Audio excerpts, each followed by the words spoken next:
Wacana pemerintah Provinsi Bali jagi ngerauhang investor asing ring bidang properti katurek sain nenten kebuatan. Daya beli masyarakat ring galahe makin kejantenang kirang saantukan krisis global.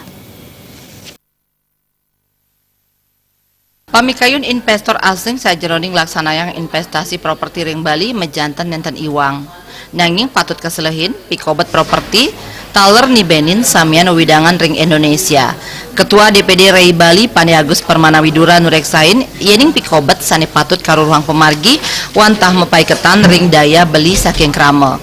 Napi malih kuentenan suku bunga saking lembaga perbankan ageng mawinan nenten samian presiden nyicil jinah sane kaselang. Pane Agus Permanawidura nureksain ringgalai mangkin sane patut kapikayunin wantah nenten-wenten nyani kebijakan pemerintah sane ngicin krama asing medue tanah ring Indonesia. Yang perlu kita tekankan di sini adalah apa yang menjadi titik permasalahan daripada lesunya properti kita. Setelah saya pelajari dan juga berdiskusi bersama beberapa teman-teman dan organisasi lain, memang kendala saat ini adalah mengenai daya beli.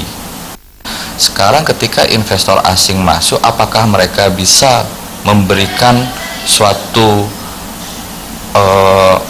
rumah atau suatu barang jadi yang harganya terjangkau? Karena yang menjadi kendala adalah dari harga tersebut. Itu yang pertama. Yang kedua adalah besarnya suku bunga dari perbankan. Jadi ketika mereka ingin mencicil suatu properti atau barang, cicilannya itu cukup terasa bagi mereka. Sajroning nangyang daya beli punika, para pengembang ngirangin jimbar tanah ipun, mawinan pengharga ipun taler preside kakirangin. Terima aja Bali TV.